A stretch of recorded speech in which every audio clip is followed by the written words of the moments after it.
Good evening and welcome to this meeting of the Summers County Board of Education. It is Tuesday, December the 3rd, 2020 at 6 p.m. I'd like to welcome all the people at Cheers. It's nice to have a gathering here. We appreciate your interest. Let the minutes reflect that for roll call, all 5 members of the Board of Education are present in the building. At this time, I would ask Mr. Brogan if he would do the invocation and pledge allegiance. Our Father in heaven, we just want to thank you for giving us another day. Thank you, Lord, for all your many blessings bestowed upon us. Father, we thank you for each one that's out tonight to show their interest in what's going on in Summers County schools. Father, we know that there's a lot of spread now with the COVID virus, and we just pray, God, that the vaccine that's coming along might help to get a grasp on that. Pray for those that have had and have lost loved ones, Father. We just pray that you'd comfort those families. Lord, just pray that you'd go with us through the rest of this meeting, and the decisions we make be for the betterment of Summers County schools. In Jesus' name we pray. Amen. I pledge allegiance to the flag of the United States of America and to the republic for which it stands, one nation, under God, indivisible, with liberty and justice for all.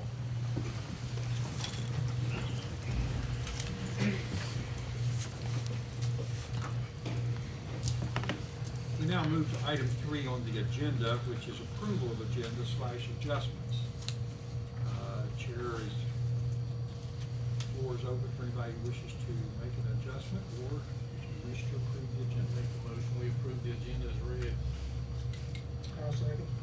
Motion on the floor of Mr. Brogan, seconded by Mr. Angel. This board approve the agenda as presented to this board by Superintendent Warble.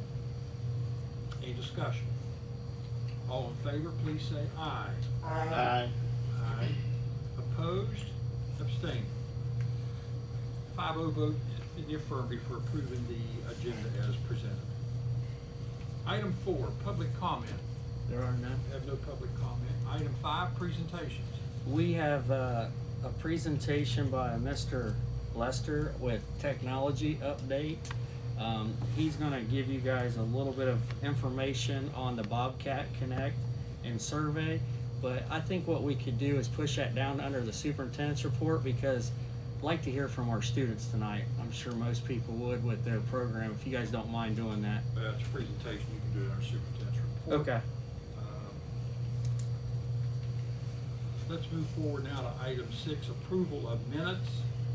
We have before us the minutes. You have them in your packet for the minutes for November the 12th, 2020. Board minutes regular meeting, November 19th, 2020, board minutes special meeting.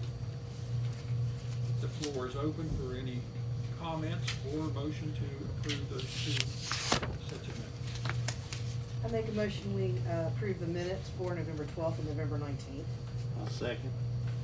There's a motion on the floor by Vice President Farley, seconded by Mr. McBride, that this board approve the November 12th and November 19th, 2020 board minutes for both the regular and the special meeting as presented to us by Superintendent.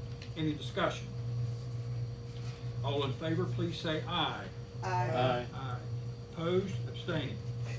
5-0 vote in the affirmative. The minutes for November 12th and 19th have been approved by this board. Item 7, we have student success stories. And Mr. Warble, I'm going to turn that over to you. Well, the first one I'm going to yield to Mr. Hudgens and let him tell you the student. The student couldn't make it tonight, and so I'd like to give it up to him, and then we'll have the carpentry class next to speak about all the carpentry things that they would like you guys to know about. Okay?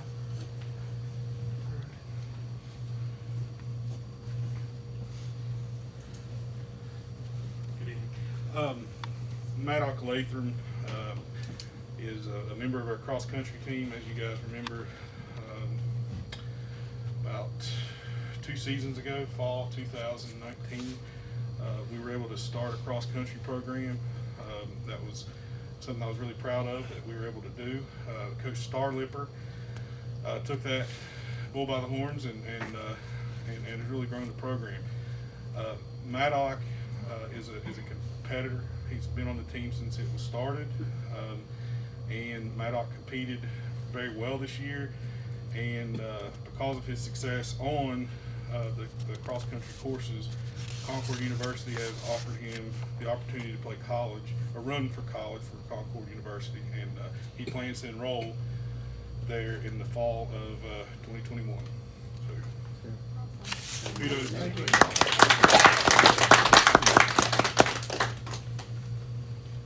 You wanna just go ahead and introduce the carpentry class while you're up there? Sure, I'll turn it over to Mr. George Davis, he's a carpentry instructor, so, and then he can introduce the students. Might wanna come, you guys need to come over here so you can be YouTube sensations.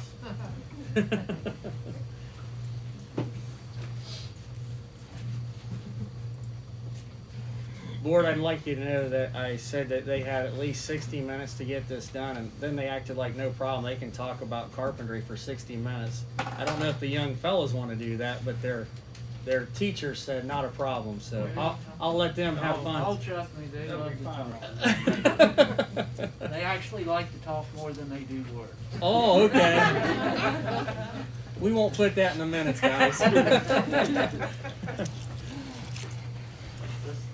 I don't know, most of you probably know me. My name is George Davis.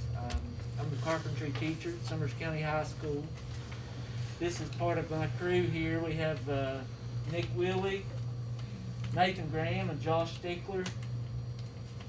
Josh Stickler is actually the little brother of a fellow that graduated a couple years ago, Billy Stickler. And Billy was one of my top performers in class. I actually got to see Billy a lot there the last couple of years of high school because he stayed in my classroom. Turned out to be one of the best kids I'd ever had. This is actually my 4th year of teaching carpentry at Summers County. Before I started here, I spent 25 years in the industry doing commercial construction and residential. One of my first projects was actually Summers County High School. And we also built Talcott Elementary too. This was actually supposed to be my retirement career, but I thought, you know, how hard can it be to teach these kids how to build birdhouses? Boy, was I wrong. This is probably the toughest career I've ever had, but it's definitely the most rewarding. I've been blessed to be a part of so many lives since I've been here. I mean, I still stay in touch with even my past students, and they always let me know what's going on in their lives too. I just hope that I've made a positive impact on them along the way. I've tried to build a strong foundation on a program that's built on honesty, integrity, responsibility, and the biggest thing is accountability. Those 4 fundamentals will take them anywhere they want to go, and they'll take any one of them anywhere they want to go. When I started here, the program was in pretty bad shape.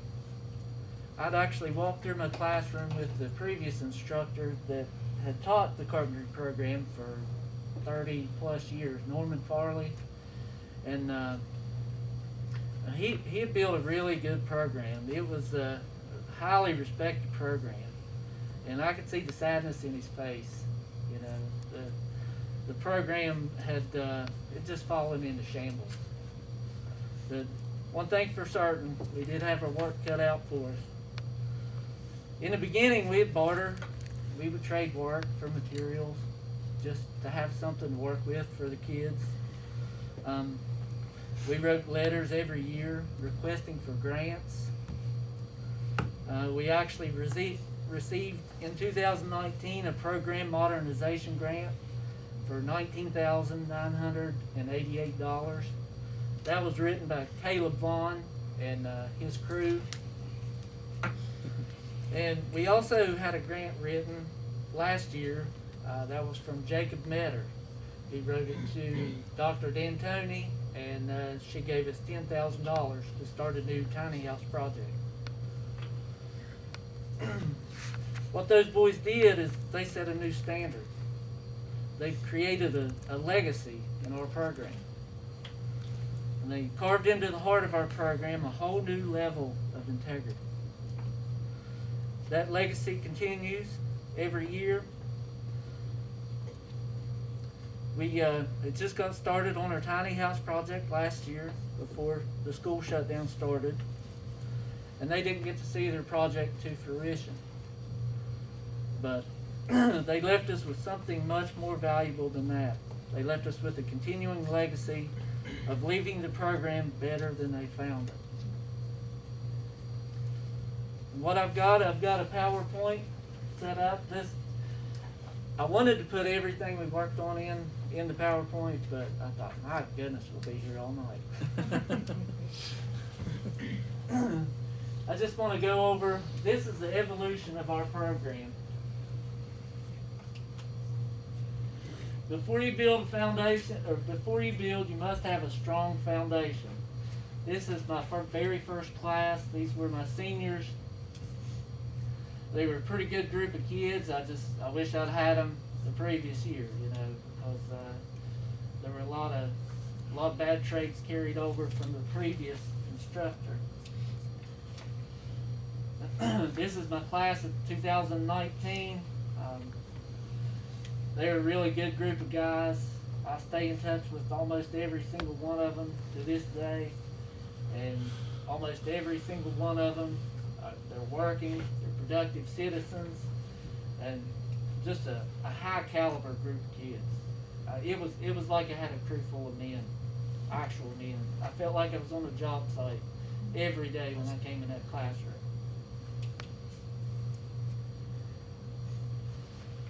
This was our class of 2020, and although they are a smaller group of kids, they held up their end of the deal. I couldn't ask for a better class. They were small in stature, but they really turned out the work. This is one of our mottos in the classroom, and I believe this to the fullest extent of my heart. Failure is a mindset. You have to choose to fail.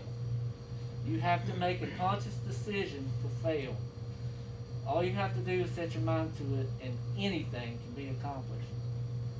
And the second one, of course, that's a really good motto too. Warning, fingers do not grow back. This is one of our new hires. I don't know what we're going to do with him. I mean, he does have the proper PPE on, but he's just a little too wild to put on the job site right now. Okay. We may be able to get him through his safety course after he learns how to talk, but he's So it's a recruit. What we've been doing, we are rebuilding the legacy that Norman Farley had started. It's been a slow, tedious process, but we are getting there. You guys ready? What's next? Click the button. You want to name off some of the newer stuff? You got? We have big stuff. We have a sawmill now that still needs put together. That's the new. Oh, it is. Yeah. Oh, okay. Okay. There you go. We got the new metal band saw, which what we use it for, we have no clue yet. We'll find out further on. The new metal brake, which is going to come in real useful for your tiny house. You're going to save a lot of money there. Yes. Lots of money, and for more projects throughout the time. The new sawmill, which right now we're planning on a place to put it, find a place to put it. And we're gonna learn, and that's could be a totally new job opportunity for some people. Like there's a lot of money in just sawmilling for people around here now. And the new joiner, which is definitely a lot better than our 1950s joiner. Yeah. Which is heavy. Can do a lot more stuff. Very nice. Then full shelves of tools, too many, but we'll still use them because, you never have too many for typical guys, The new laser miter saw, very handy. You have anything to say about that? No questions. This was one of our first projects. we built some picnic tables for Little Beaver State Park. And, you know, when we first started, we were lucky to turn out one a day. But, you know, we had to take a systematic approach to it. Each day we got better and better. At the end, we were turning out 6 tables in one day. Jeez. But, like it says, if I got to the point where, you know, if I see one more picnic table,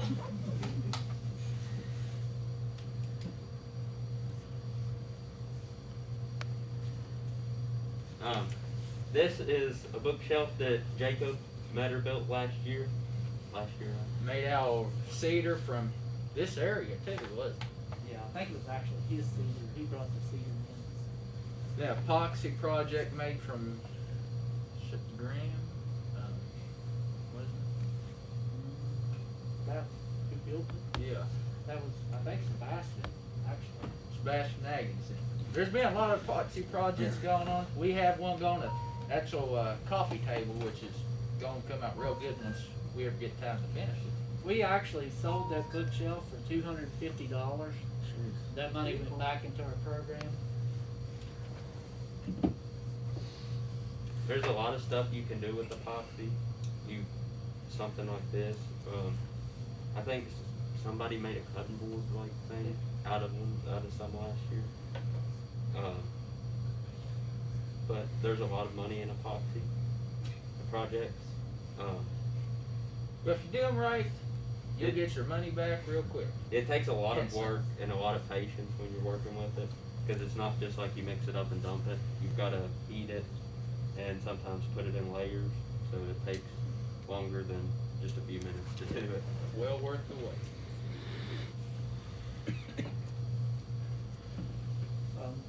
The one on the left is walnut and cherry chessboard, and the one on the right is a Bobcat Nation plaque that we made. We routed it out and we filled it in with epoxy.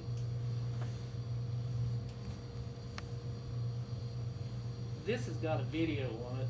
Ken, how do you click on that video? You may be able to click on the screen, or you may have to click on it on the desktop. Yeah, this is one of the favorite things that we built. We actually built 2 of these.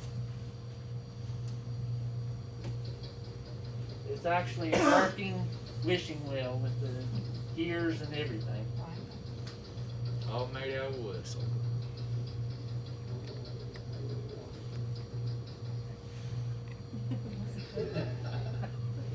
I have no idea why they busted out laughing, but Because they're boys. This is our new multi-million-dollar project that most board members know about.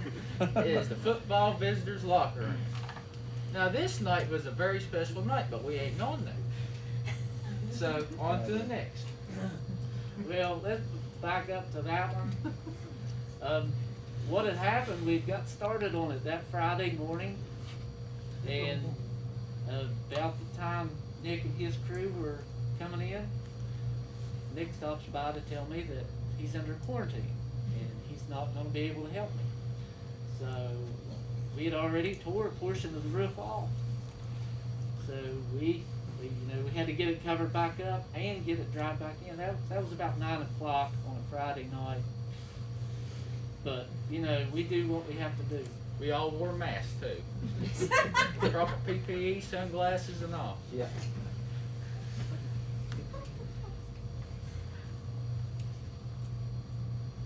Very eventful roof, I'm telling you. You'll see in the next video where me and this one here about falls. So what we're doing, we're going back and doing what whoever built it, the opposite of what they did. We made it better. Yeah. Right. Well. So before they never. I don't like it. Before there was no facial boards, just done rotted off, gone. Which this side never had facial board in the first place. Now it's gonna look totally different. It's gonna make it like pop out. So we added facial boards coming up, which we're gonna wrap that with brown metal, which is gonna make it look a lot better too. Over here, we're laying the felt and replacing the plywood. for it, which that already looks better already, looking new and not brown, well, rotted and fallen off and gone. Which another portion of it is going to be laying the soffit underneath of it, which is going to really make it look a heck of a lot better. And this here is a very eventful one. This is what I was talking about with me and this one here about faults through the roof. You Do gotta, I have to? Where's the button at? you gotta click on the video. You gotta go forward. Ken? Move forward. What? Go forward first. I know what you're doing. Just click your button. There you go.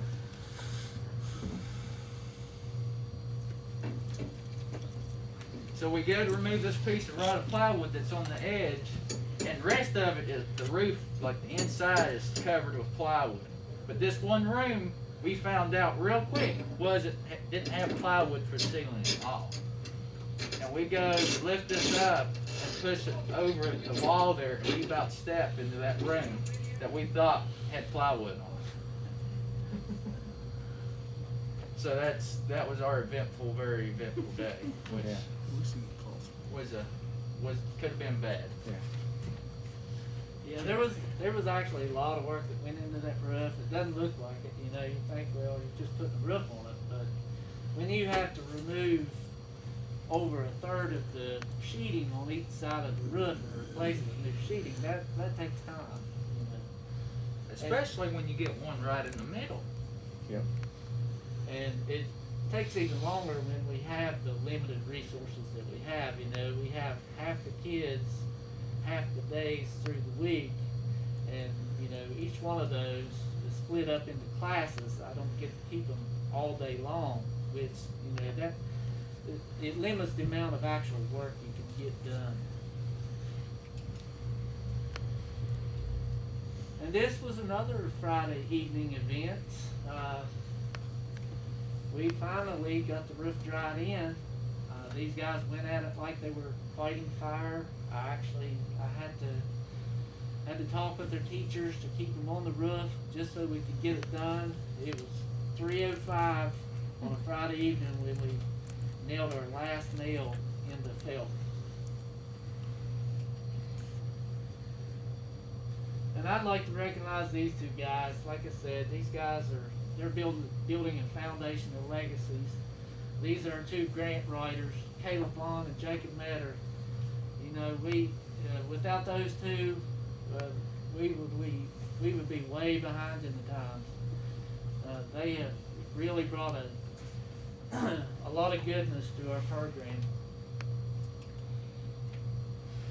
And there's been so many success stories in our class. Like I said, almost every single kid that's went through our program, I mean, they're working, they're productive citizens, everything. Hunter Cantley, he was actually valedictorian of his class.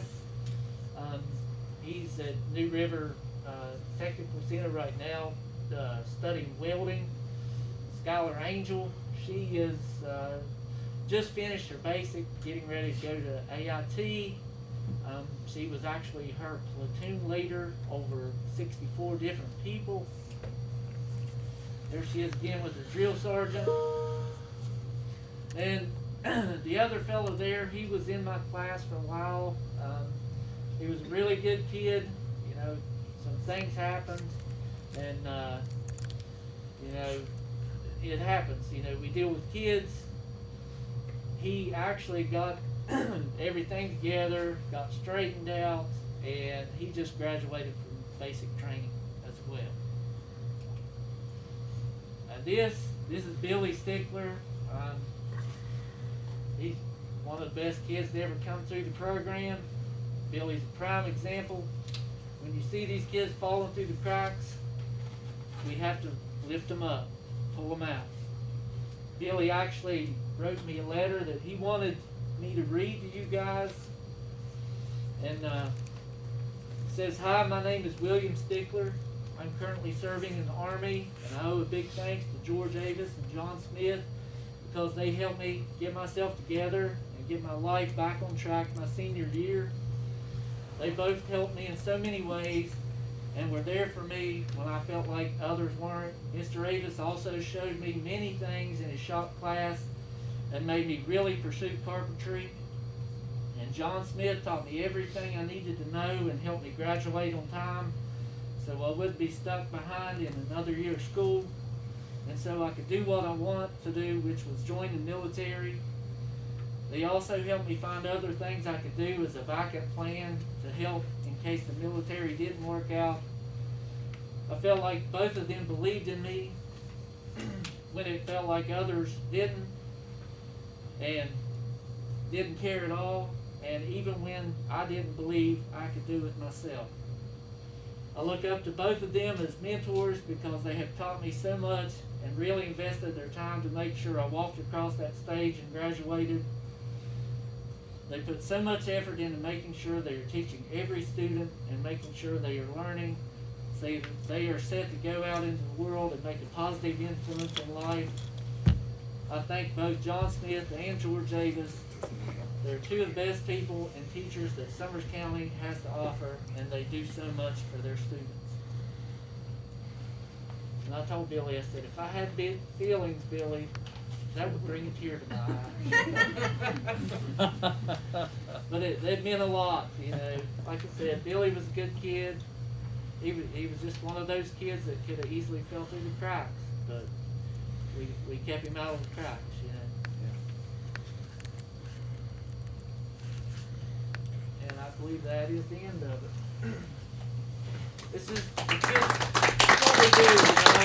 We're teachers. That's our job. We're here for these kids, and I can speak for, especially in CTE, we give those kids another avenue to, you know, do whatever they want with their life. I don't want them to go into construction because I don't want them to be like me and, you know, be 45 years old and feel like I'm 70. But it's always something to fall back on. You know, there's always a plan B, and they can make a good living out of it too. Thank you, guys. Thank you. Thank you.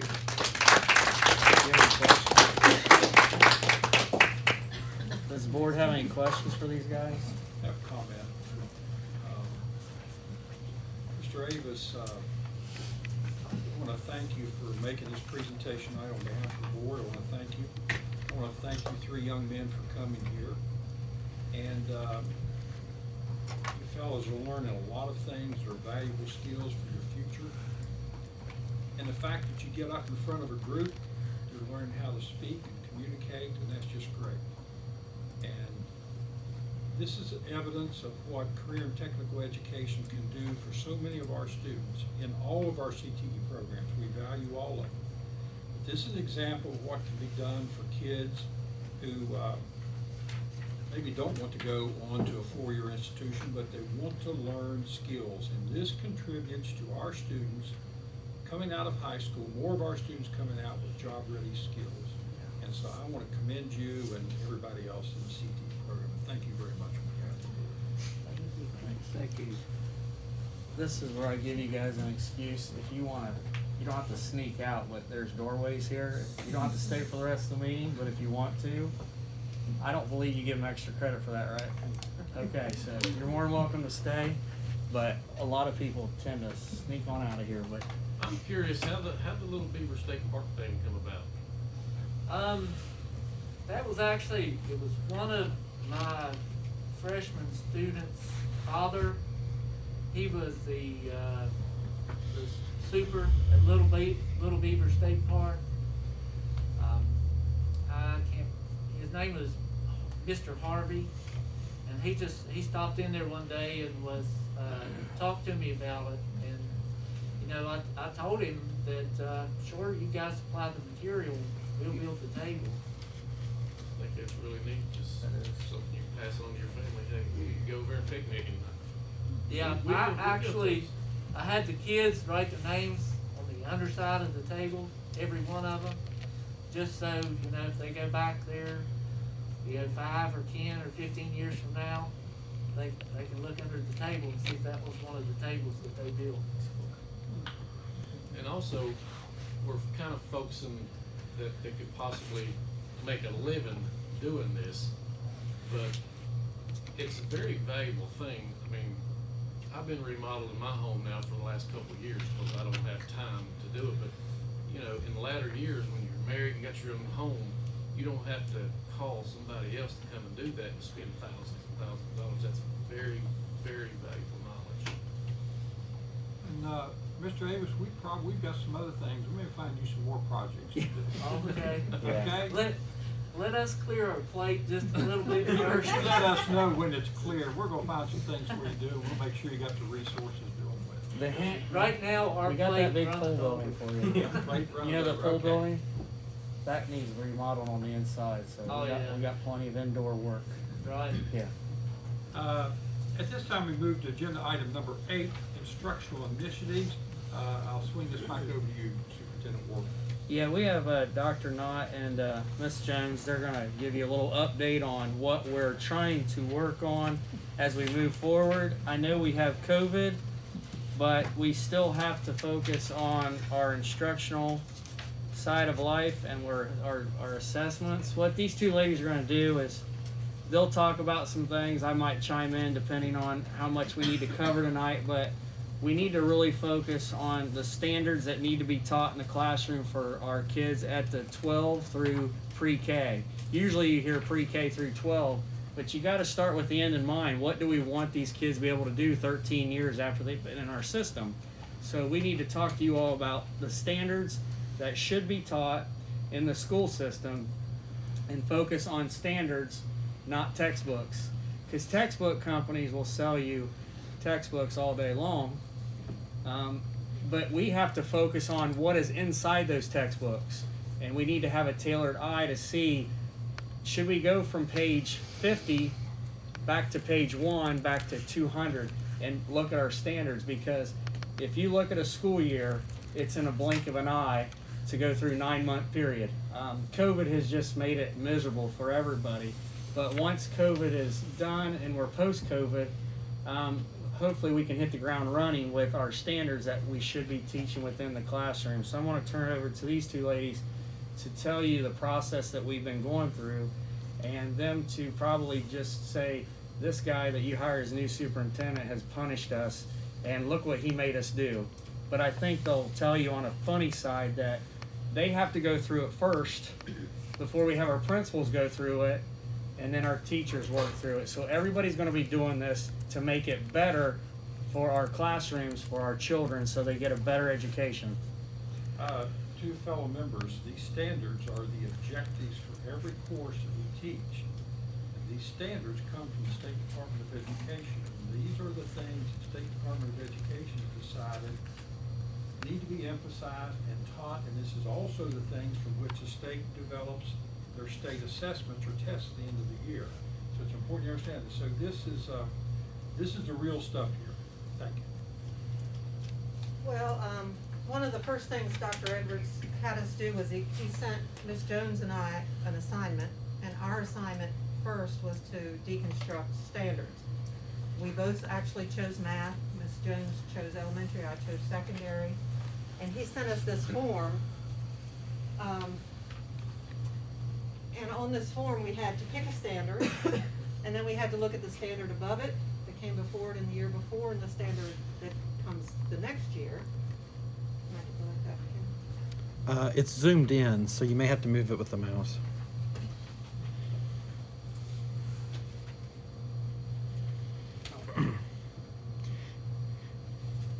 Go up to view and do page layout. Yeah. That'll let you scroll like you normally would.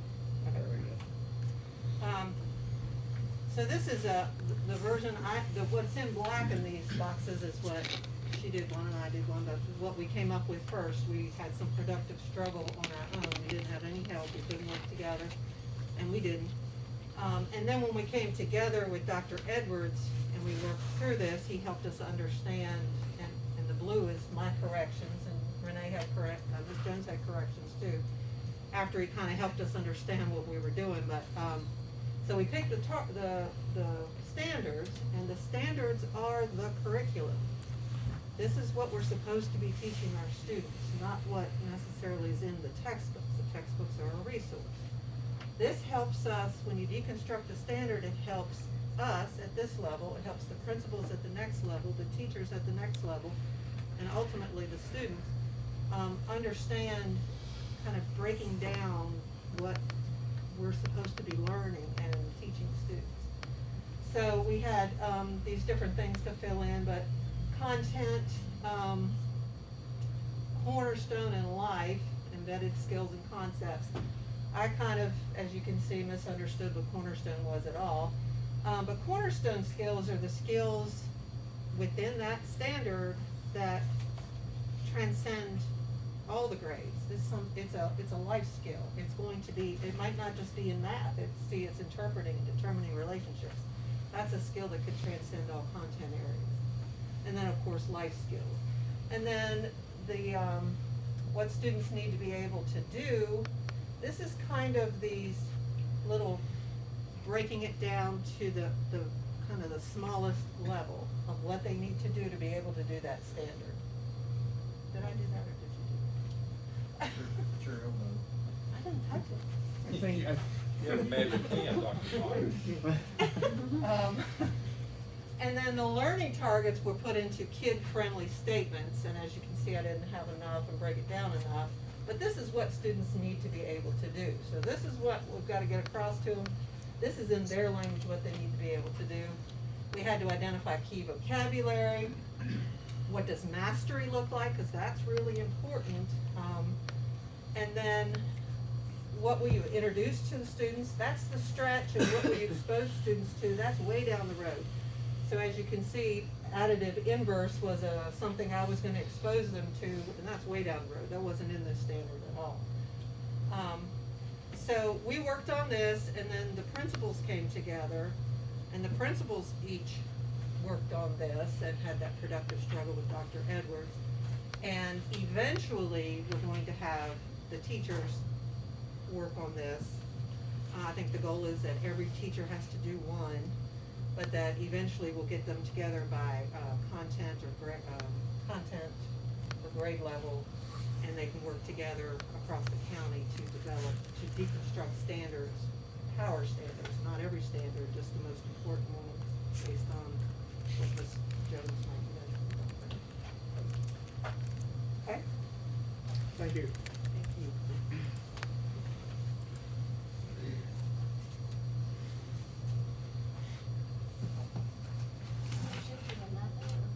it is, it's under the edge on the left, go all the way over to the left. That, the edge icon. I have to do my PowerPoint first. Okay.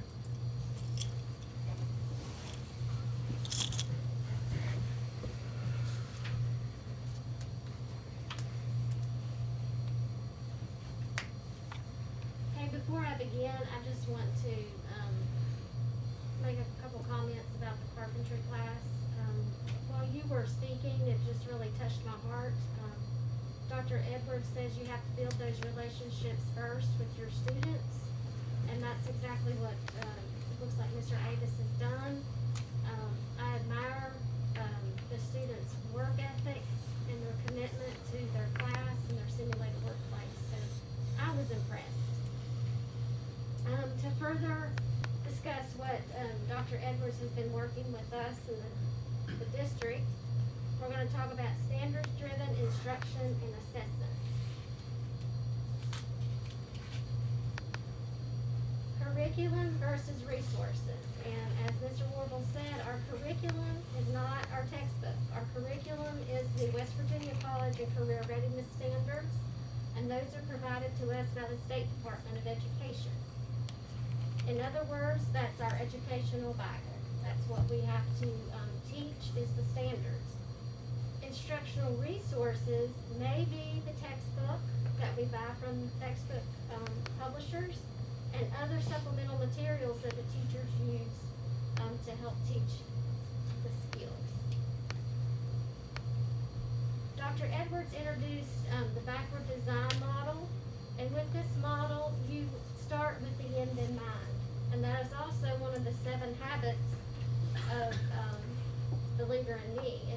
the end of mind. So what Dr. Knott described was deconstructing the standards. You have to look at your standards and identify those skills that you have to teach. After that, you develop the assessment. That's backwards, or you think it's backwards. You think, well, I'll plan my lesson, I'll plan my activities, but before you do that, you have to develop your assessment, and it has to be based on your standards. While you're developing your assessment, you have to ask yourself, what does mastery look like? Mastery is when a child can take new knowledge that they've learned and apply it in different situations that include different variables. After you've developed your assessment, then you determine your learning activities that are going to support the student learning those needed skills.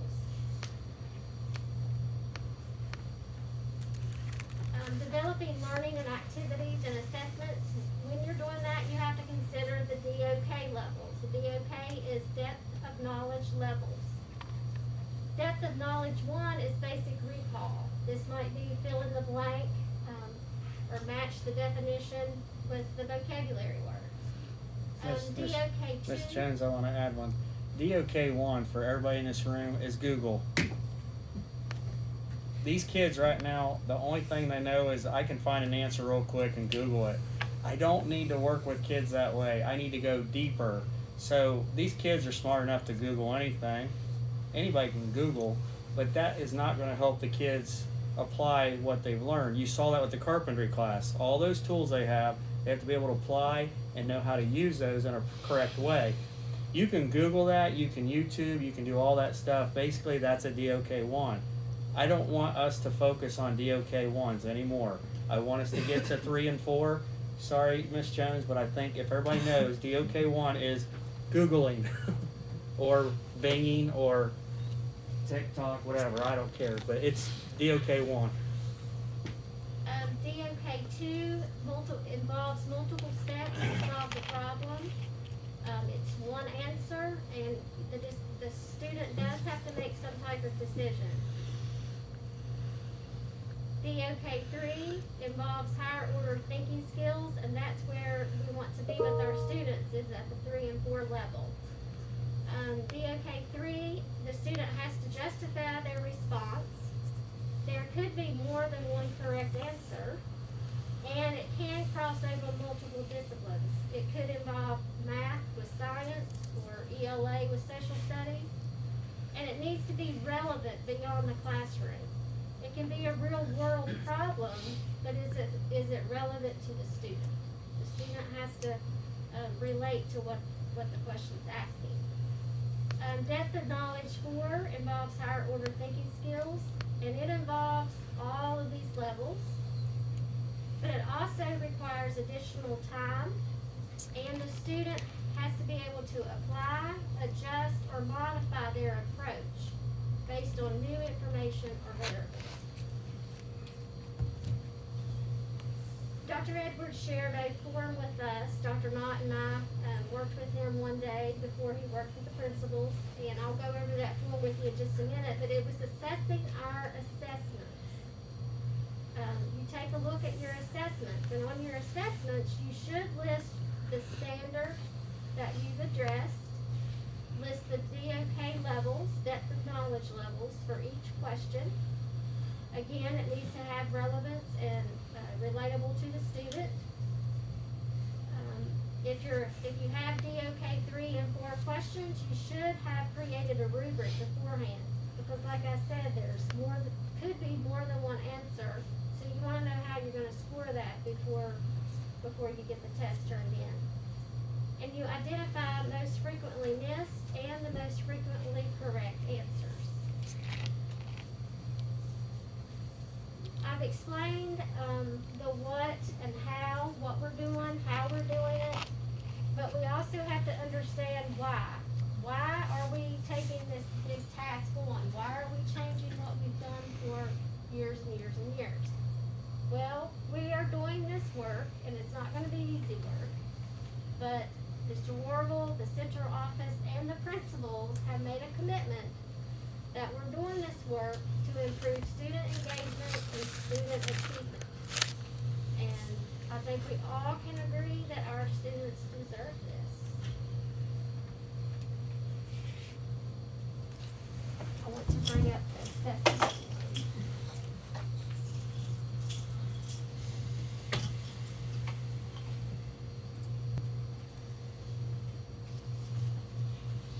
I brought you all a sheet that explains the Thank you.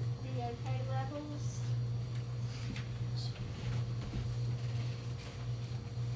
I mean, be that way.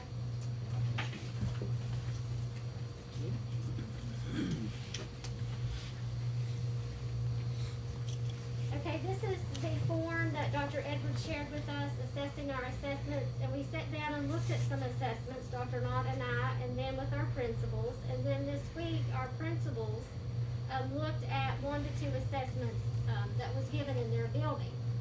This one is an English Language Arts Grade 3 assessment, and the assessments on down here, we'll look at that in just a minute, but they did put the standards that were addressed, but they weren't identified on the assessment.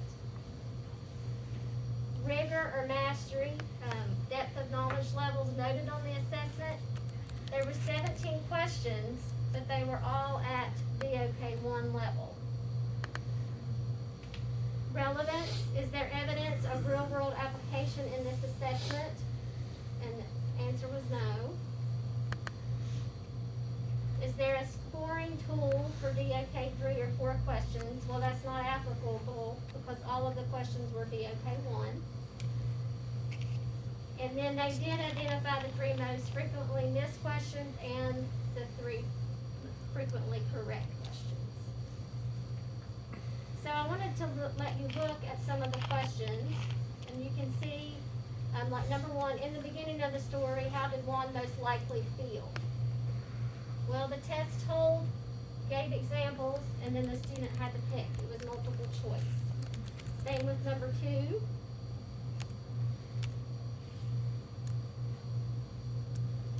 Three, 4. The whole test is that. That's Taylor's test.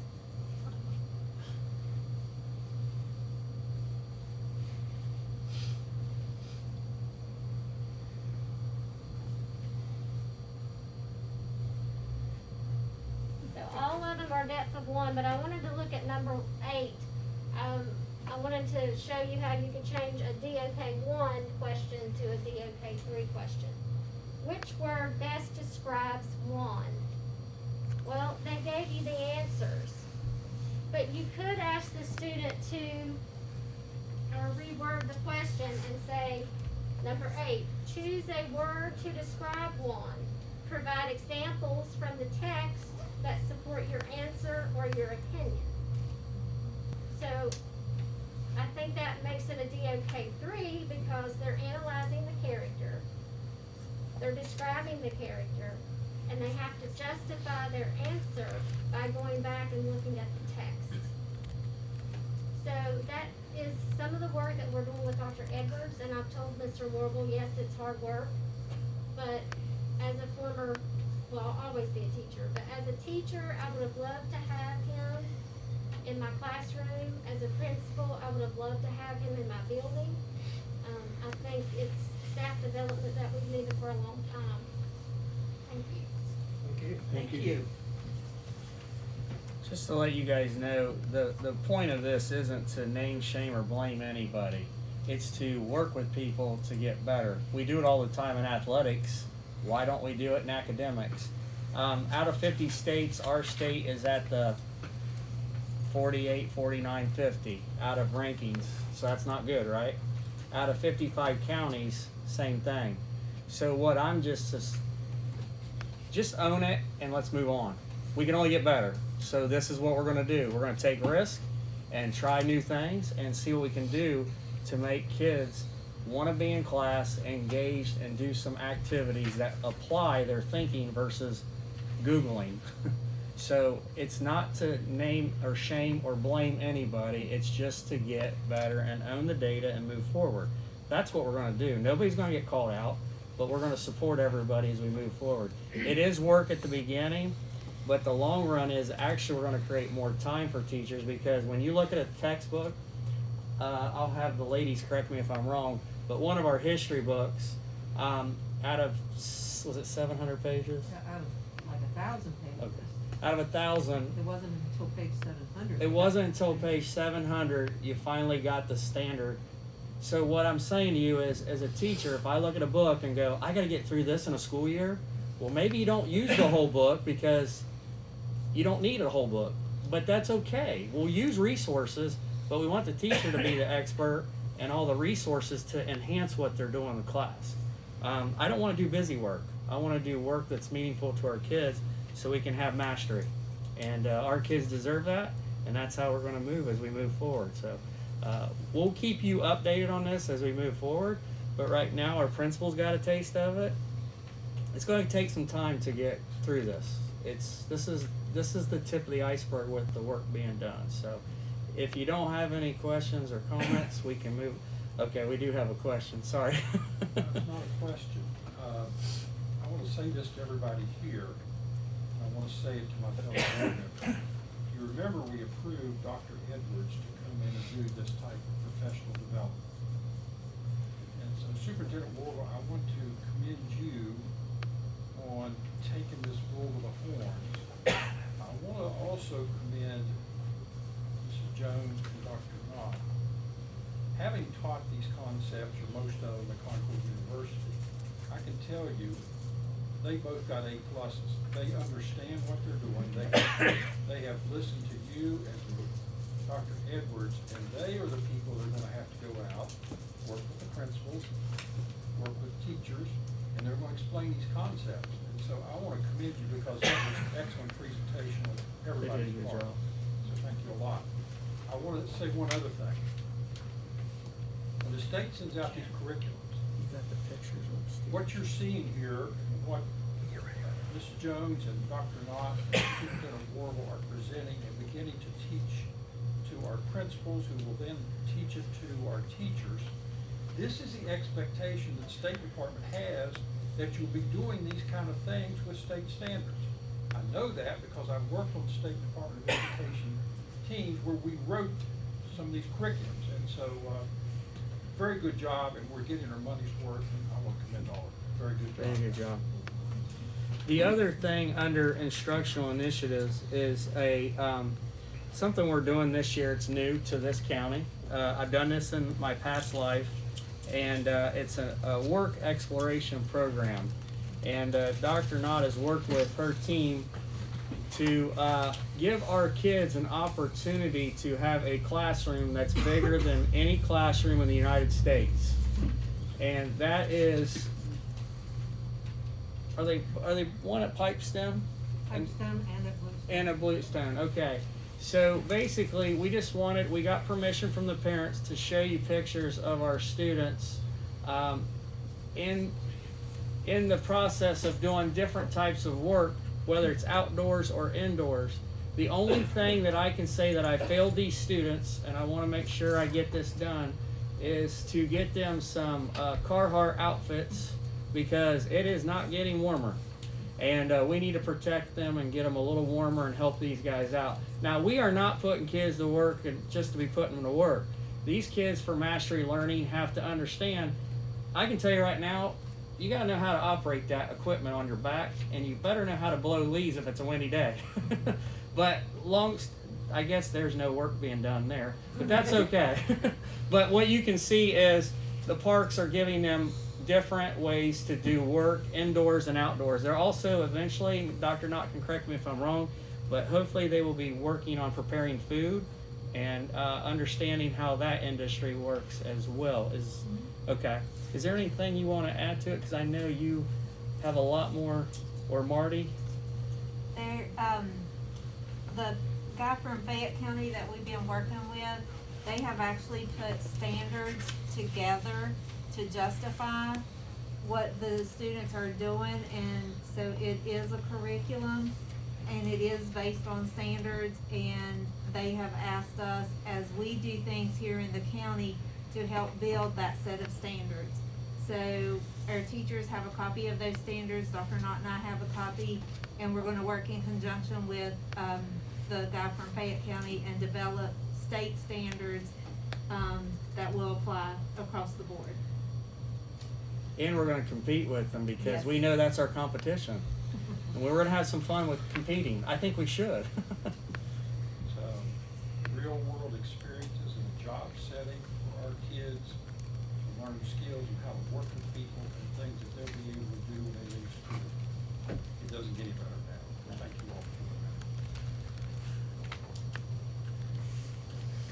that. Are you finished with that? Yeah, I'm finished, and then the next one, community volunteerism. I haven't heard of any other names that have popped up, but as people do pop up, we do recognize them. So we just want to keep that on the agendas as we move forward. Let me interject here. Okay. Under the community volunteerism. Yes. My son, who happens to be in 4th grade, and I don't know if it's just his class or if it's the entire 4th grade, they have an assignment that I absolutely love. Okay. And they have been given the option, they've been given a chart of different things that they can do in the way of community service, and they're very age appropriate. Write a letter to someone in a nursing home, or donate coats to a local coat closet, and I absolutely love that they are being taught that young community service and thinking of others, and I think that's fantastic. Okay. And I don't know if every grade is involved, but my hat's off to his teacher for that one, because that's great. So are you saying I need to walk over there tomorrow and see if they'd like to be at the next board meeting? Because your son Absolutely. probably doesn't want to speak about it right now. No, probably not. Well, that's an excellent example of community volunteerism, and thanks, that's it. We'll talk to them about that. Okay, thank you for that. We'll move to item number 10 now, approval of bills. Mr. Brogan, I think you need to abstain, is that correct? You want to pull that one out? I'll abstain. Okay, all right. The chair will entertain a motion regarding the bills. Mr. Angel, what? I'll make a motion, we pay the bills. Okay. I'll second. Motion on the floor, Mr. Angel, second by Mr. McBride, that this board approve the bills as presented to us by the superintendent of CSBO. Any discussion? If not, all in favor, please say aye. Aye. Aye. Opposed? Abstaining? Let the minutes reflect 4 votes in the affirmative to pay the bills. Cause for conflict of interest, Mr. Brogan abstained. So the bills are paid. Item 11, approved transfers and supplements. And there were some. There were any transfers or supplements? There were. Yeah, we got a whole bunch right there. Yeah.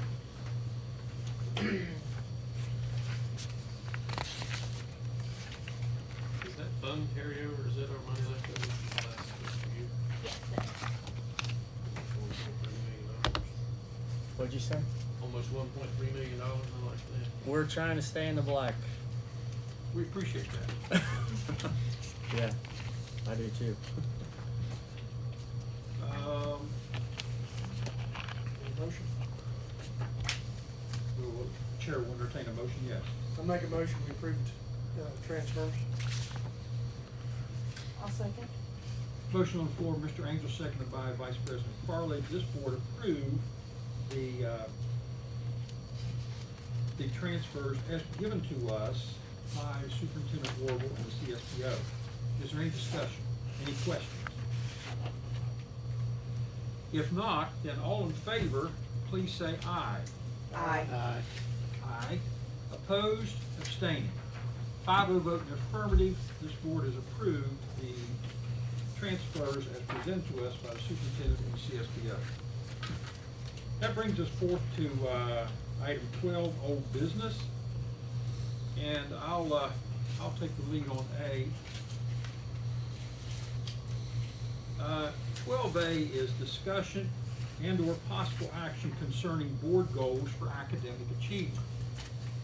And I want to point out, of course, and I've probably said this before, there are no state statutes that require a board to set goals. Some boards do.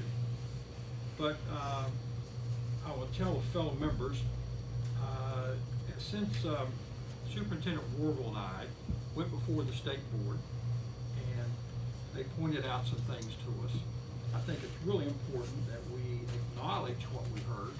I also think it's important that we, Superintendent Warble and worked together with his goals and these.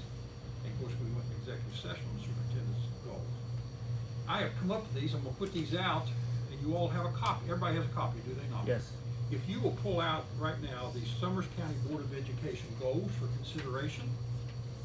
I'm gonna read them out loud for the benefit of everyone. Number 1, under student achievement. The Board of Education will oversee and listen to monthly presentations from either the superintendent, directors, principals, teachers, parents, students, and/or community members in order to evaluate the effectiveness of instructional initiatives that are designed to increase student achievement. I think that's a very good goal, and we just had that presentation tonight. Because what Mrs. Jones and Dr. Knott did, and Superintendent Warble, it fits that objective very well, and so we've already got started on it. We go to number 2, finances, and I would point out, boards of education are most concerned about student achievement, in addition to safety and welfare of all in the school system, but also finances. So it seemed prudent that the Board of Education will execute fiduciary responsibilities with quarterly presentations by the superintendent and/or the CSBO regarding the financial stability of the school system. I think that objective shows that the board is constantly watching, we have oversight, and we're getting regular reports from the superintendent and CSBO on where we are financially, and we have no more important job other than student achievement. But we can't have good student achievement if we have good fiduciary responsibility. Number 3, climate and culture. The Board of Education will seek to develop the climate and culture by improving Board of Education and central office communication with all stakeholders throughout the community. It's about communicating, it's about inviting people to come to these meetings, it's about broadcasting it live, and so those are the goals that Superintendent Warble and I came up with. They are goals that we felt dovetailed with some of the concerns and interests of the State Board of Education when we attended. Superintendent Warble, do you have any comments on these? No, it's just, we're all pulling on the rope the same way. That's right. Any questions or points that any board member would like to make regarding these goals? Or does any board member have another goal that you might like to offer? It's just been, it doesn't necessarily have to be a board goal, but maybe more of you feel the same way. I'm very deficient when it comes to board policy. And I think it would behoove us all to educate us ourselves more on board policies. And now that we're having them all redone, I think the time is perfect. That's a good point you bring up, and I think Superintendent Ward was going to offer here in a little while at our next board meeting. Trey from Bowles and Rice, who we employed to work on ours, he has determined there are some policies I think that we need to get approved very soon. So next meeting, he's going to join us virtually, and that's going to begin that training that you're talking about. So that is in the works, and that's coming, and that's a very good point, but we have that. And I think we've probably covered that because of the fact that we hired Bowles Rice to redo our policies. And again, that was something that was of great concern by the State Department of Education and the State Board, and so we're following through on that. Other questions or points? Anybody? Did you want to put that as a 4th goal? Understand? And you can. There's no problem with that. I'm not. I don't mean to put you on the spot, but I think it'd be a good 4th. Okay. This is where you're asking me to wordsmith it again. Let's see. Well, everybody's staring at pressure on you, Superintendent. Yeah, exactly. Policies. Let me see here. Policy 4. I'm not policy 4, but board goal 4. Board goal. So you want to, let me hear, say what you said again so I can try to encapsulate that into some verbiage here. Well, I mean, we could make it really simple. We just need to better familiarize ourselves with current board policies and what we're going to be updating. Okay. So we can say the Board of Ed The BOE will seek to increase knowledge and understanding of board policies. She's really good at this, you don't need more than that. Short and simple. That's She's good. excellent at this, thank you very much. Thank you. Sounds Okay. like I owe you a hot dog or something now. All right. All right, good job. Anyone else have any comments or questions, or would like to offer any other goals? If not, the chair moves that this board adopt this slate of 4 goals previously read as Sumner County Board of Education goals for this year, and they'll probably continue over in the next year, but chair moves that we adopt these four red goals as our board goals. Is there a second? I'll second it.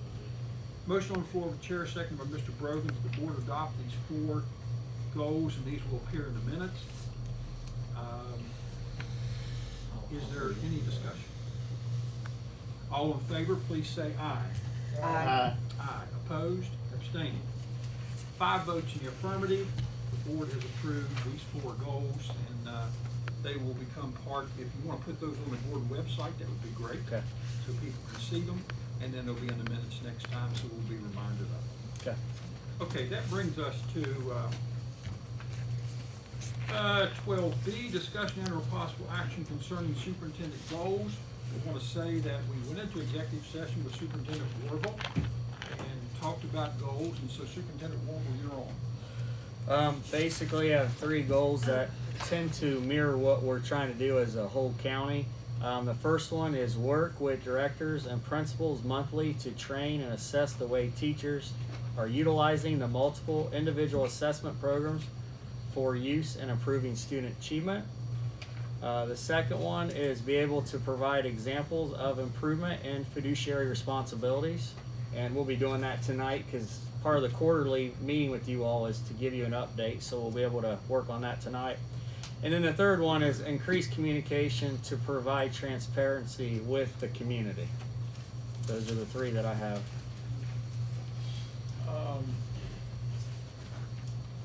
Those are the ones that you will be working on throughout the rest of the year, developing evidence of how you're accomplishing those. Yes. And that will be something that the board will deal with next spring. And what I've done Through your with evaluation. and what I've done with the principals, they're going to have one of the goals that match mine with the student achievement, and I've asked them to provide me artifacts. And if I'm going to ask them to do it, then I need to ask it of myself to give you all artifacts of what all we're doing for improving student achievement in this county, but also the fiduciary responsibilities by staying in the black and spending money in a way that is more appropriate to what we need to get done, especially when we're looking at a new 612 setting with an addition to that facility. So as we move forward, we got a lot of things going on here, but COVID or no COVID, we got to expect more out of ourselves before we can expect more out of our students. So I'm excited about this. This is good. Those goals and the evidence from those, so that you know, will be the first thing that you present to us when we do your evaluation in executive session in spring. Yes. And then we will then go through everything, and we'll use a state form, and we'll evaluate your goals based upon the artifact presented. But that will be in the spring.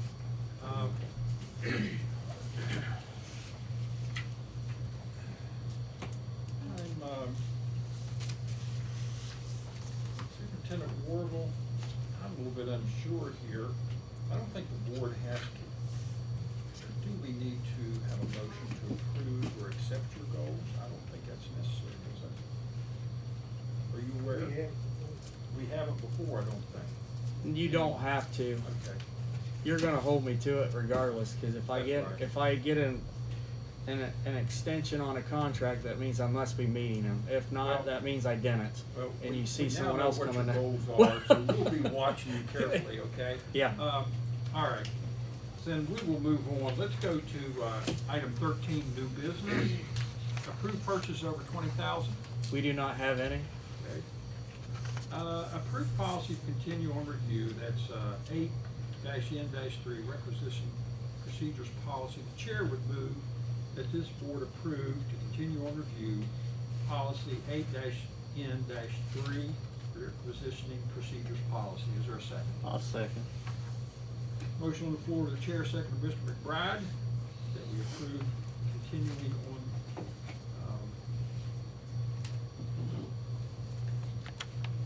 review policy 8-9-3 requisite procedure. Any discussion? Has there been any comments on Not, there hasn't been any, has there? Ken, has there been any comments on this? Or, That would go to Marcia. They go directly to Marcia. Marcia told me none at this point in time, but I didn't know if you got There- anything else. Any comments out on review, it's listed on the website and it has email, Marcia's email address. Marcia told me for the meeting, there's nothing at this point in She time. usually sends them to us. Right, I just wanna make sure from the technology point of view, okay, we're good. And No for the- comments at this point in Sorry, go time? ahead. Thank you. Okay.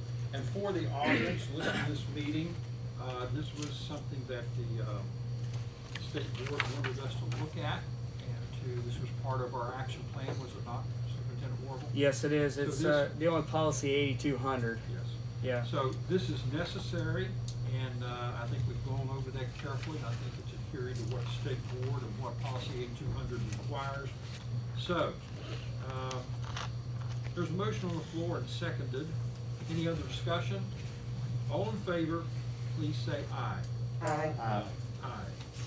Opposed, abstained. 5 votes in the affirmative, we will continue to leave on review policy 8-N-3 requisition procedures policy. 13C, approve agreement between Southern Educational Services Cooperative, SESC, and Train with Summers County. Chair moves that we approve the agreement between Southern Educational Services Cooperative, SESC, and Train with Summers County Schools. Is there a second? I'll second. Motion by the chair, seconded by Vice President Farley. Is there any discussion? I can add one thing for you Sure. all to know, to put in your notes here. This is labor only. This does not include parts. Parts, it's always gonna change because you don't know how much a part's gonna cost, but this is the labor agreement, how much we'll pay them for labor. And this is a lower cost for the traditional calling them in through the ESC, because they can broker a deal to say, you don't have to bid it out, here's their cost, and it's gonna be a lower cost for their labor to come in. But if we had to buy a part, then we would have to work with our ESC to maybe negotiate something to get a decent price. But this is labor only. I don't want people to think this is labor and parts. I saw that, in this, all 5 schools are included if needed work. What about here? Yeah, yeah. I haven't read it all. We're not bound to get our parts from them. No. Okay. That's why you don't put parts in there, because that's too slippery slope for anybody, us and them. The Hinton area, this is considered underneath that umbrella. Does that make sense? Was Hinton area on it? Yes, it is. Yeah, so what I'm saying is, we're like an extension of Hinton area as far as I'm concerned in the contract. Okay, Got 'cause 10 years on the high school stuff we're covered. when it listed it individually, I didn't see Hinton area, okay. Well, and then the high school, because Mr. Wittes, can you explain that real quick about the high school? Because we just We have put a four. 10-year warranty on our new stuff down at the high school, on our parts and stuff. So all that's covered. We're just getting a discounted rate through this on the labor. That's, So the SBA pumped in $4 million for us to get a new HVAC at the high school. So right now, you have a warranty that's already covered through train, but yet if there's anything else, I don't know what that means, but you just never know with these add-ons, guys. But this is what the deal is, for labor only. Okay, that's all the discussion. Chair will call for a vote on the question.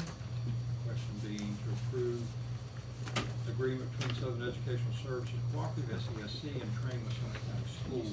All in favor, please say aye. Aye. Aye, opposed, abstained. 5-0 vote in the affirmative, the board has approved the agreement between SESC and Train with Summers County Schools. Let's move forward now to 13D, under new business.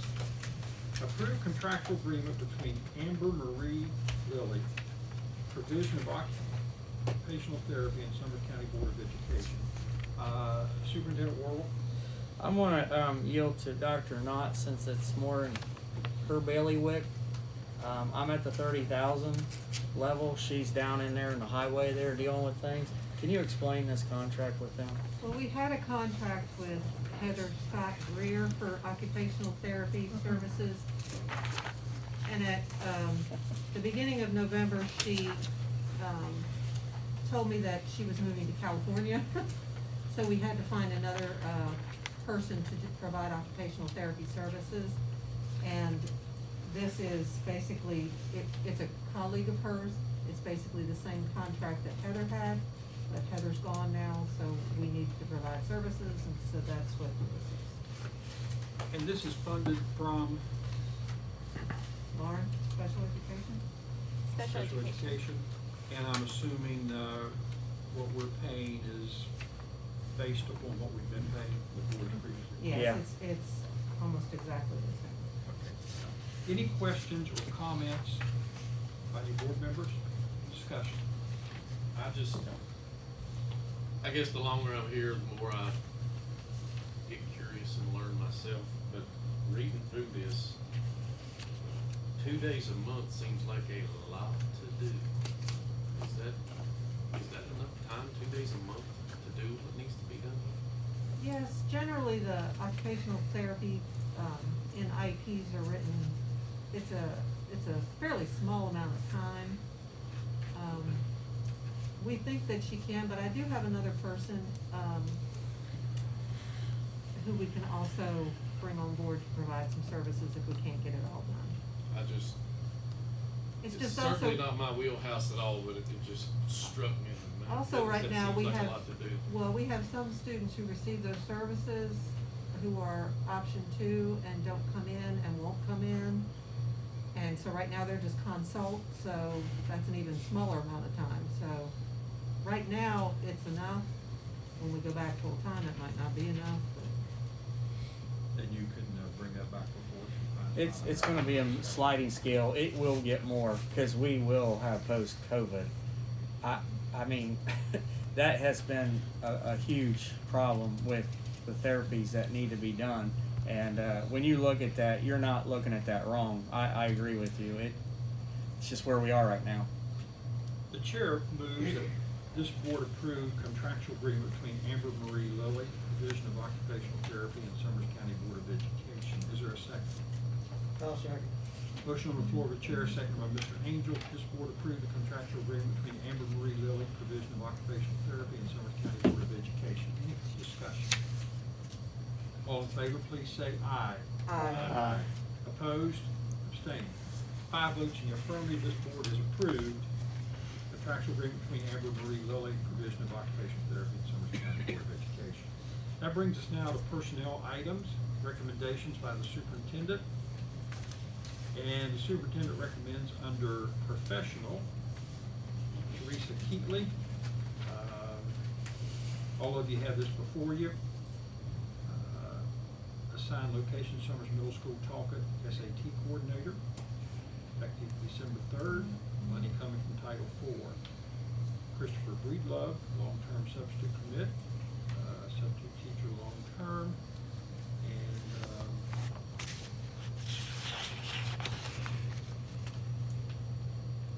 This is for adult, no, excuse me. This is a long-term substitute at which location? Am I missing something there? I guess I am. It's under what? Christopher Breedlove. Long-term substitute permit? He's just a general long-term. Well, that's a general Okay, all long-term right. substitute. I understand, okay. Angela Ellison, substitute teacher. Chad Kellen. Yes. Chad Kellen, homebound teacher for the remainder of the school year. Hazel Toller, mentor Jumping Branch Elementary, 3-4 split teacher. And that's, second time. Under service personnel, Thomas Cox, bus operator, inventory supervisor, bus operator, mechanic assistant, effective today, source funding under CARES. Those are recommendations by the superintendent to hire. Let's take those as a group. Chair moves that we Well, approve the I have a superintendent. question. Go ahead. Stan. Yes, sir. This with Thomas Cox, how's that gonna be worked? As far as, What we is he did. still gonna be a full-time bus operator, No. or just? No, because when we rescinded the posting, it had 2 jobs in one. We couldn't do that because of that typo.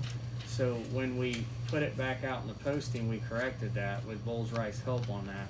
And he will just be in the garage working in there. Now, if we need him, this is where the verbiage got messed up. If we need him in an emergency situation or unforeseen, he can drive bus still. Does that answer your question? Okay. He just doesn't have a permanent route. This will be for only this year, right? Yes, because you see where the funding's coming from? CARES Act. Yeah, CARES Act's not gonna last long, but in this year right now it's going on, this is helping us out. But when we get to the RIF and transfer, we have to make sure we are not going over. And right now we're doing well with that. The professional, we're 1.15 over, and is it 6 or 9 right now with service? It's not 6 yet? 9 due to Okay, CARES. it's still 9. But the CARES Act has inflated that though. So if you take the CARES Act positions that we've created because of COVID, then it gets down to 6-ish. So we're doing pretty good, guys, with getting our numbers down. We were over 10 when I was hired here. So we're just gonna try to keep chipping away with the attrition rate. Did that answer your question? Any Okay. other questions by any members of the superintendent regarding this? Okay. Chair moves that this board approve the superintendent's recommendations for the employment of the aforementioned names of professional personnel in addition to service personnel. Is there a second? I'll second. Motion on the floor by Chair, second Mr. McBride, that this board accept the superintendent's recommendation for these personnel items under both professional and service personnel. Any discussion? All in favor, please say aye. Aye. Aye. Opposed? Abstaining. 5 votes in the affirmative. The professional and service personnel recommendations of the superintendent have been approved. That brings us down now to, we'll deal with this separately, obviously, resignation, retirement, professional. Superintendent's making the recommendation that this board accept Dr. Deborah Clark, resignation as substitute teacher, effective today, December 3rd, 2020. And Zachary Mills, resignation as substitute bus operator, that's going back effective to November 19th, 2020. Any questions by any members? How long had Mr. Mills worked as a substitute, do you know? Not that long. No, it was short term. If you guys need to talk about that in more depth, We would need to go in executive. you would have to make that determination, and I can explain more in detail. The only question I had, some of these we had a buyback on, or payback, if they left other people. Was this one up or not? No, Okay. this is a good thing. Okay. Just leave it at that. Okay, if we discuss this anymore, we're gonna need to move to an executive Yeah. session. I make a motion to accept the superintendent's recommendations. Second. Motion on the floor by, Mr. Angel, seconded by Mr. McBride, that the board accept the, superintendent recommendation for the retirement of, professional and service personnel as aforeread.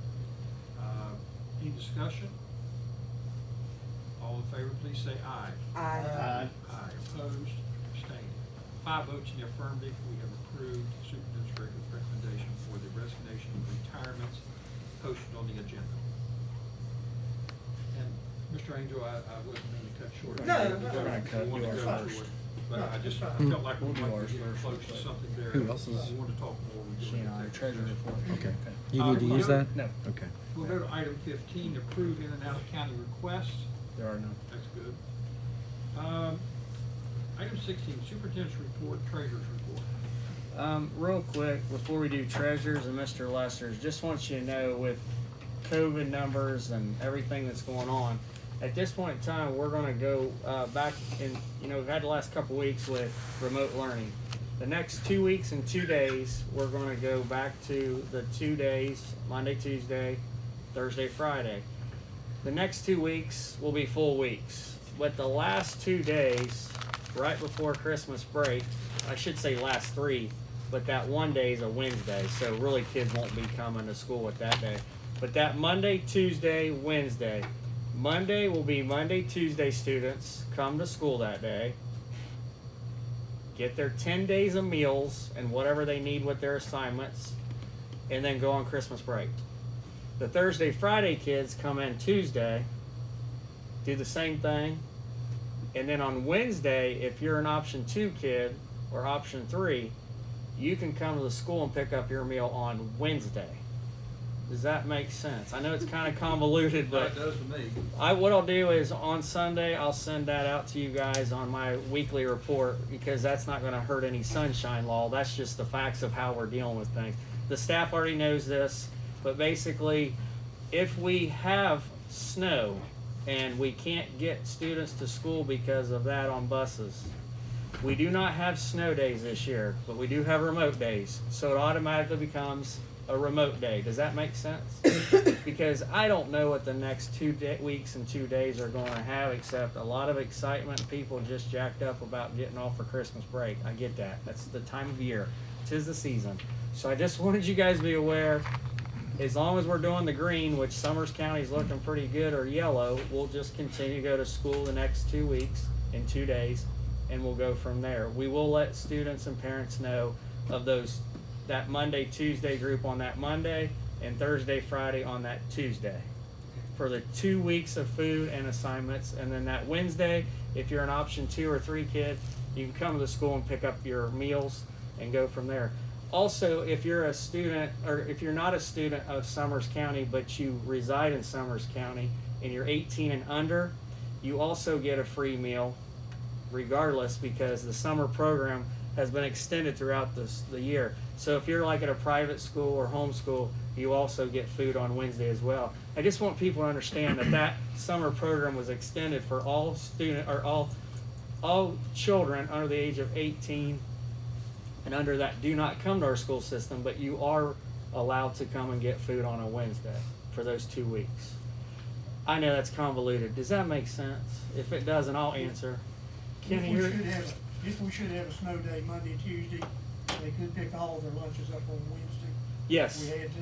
Yes, we need to do that for 2 reasons. One, they deserve it, and 2, we don't need to store it for, Right. because we're getting more food coming in. Feel bad if we don't do Yeah, that. if we have to, I know I can call on my bus drivers, and they'd be glad to get that food out and help me out on that one. So, well, at least I say that. I'm promising.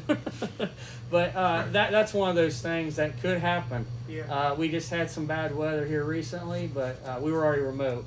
And the reason why we have to do the remote and no such thing as a snow day is we've had to squeeze our school year because we started late and we have to end by June. So there is no wiggle room, guys. We have to do it this way. So at this point in time, that's what we're doing. Also in my report, this is still dealing with COVID a little bit. I talked with Chad Metter today, and he and I are going to get together with a couple other people in the community. What I'll do is probably have at least 1 or 2 board members, because I can't have 3 because it'd be a meeting then. But I need to let you guys know that I told Chad, this is down the road. I don't have any information, so just don't get too excited just yet. But vaccines are on their way at some point, right? I don't know when that is, but I want to help out with Chad and work with the community to open up our high school facility so people can drive in and go around and come back out. So what we need to do is come up with an idea of how to get people in and out safely, but do it in an expedient way as quickly as possible to get people in and out. It doesn't mean we have to do it that way, but I wanted Mr. Metter to know we'd like to open up the school facility, because that is an open area and everybody knows where it is. It's an easy place to get to. If there's a better place in the county, I'll support that too. But I just wanted Chad to know right away, we'd be glad to support the health department, because that's what's best for our community. And at this point in time, he's having to deal with, like most health departments, you got to keep this stuff cold. We do not have freezers that keep it that cold, guys. Neither does he. So those logistics will be coming forth when they come forth. I don't have any idea how that works, and I will not speculate. All I can tell you is, as soon as I know something, I'll be glad to disclose that to you all, okay? Just to help you out with the vaccines. And I will not be giving anybody a shot.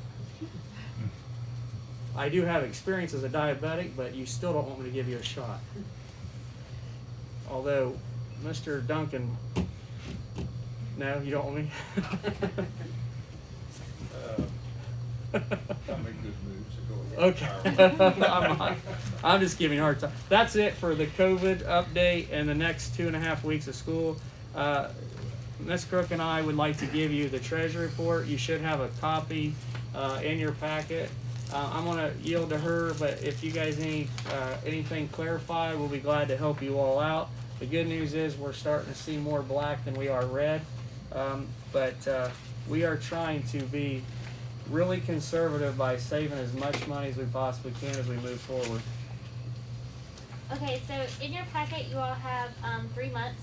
As discussed earlier, we're going to do this on a quarterly basis, but it's broken down for each month. Due to my personal absence, we're going back to quarter 1 right now, which is July, August, and September. And then we will do October, November, December, the first meeting in January. Just a little bit, these reports are kind of a work in progress, so as we keep having these reports, if there's something you want to see, something you don't want to see, something you like, something you don't like, I think we could work together to make something that's, user-friendly for all of us. Your first column is your month-to-date revenues and expenditures.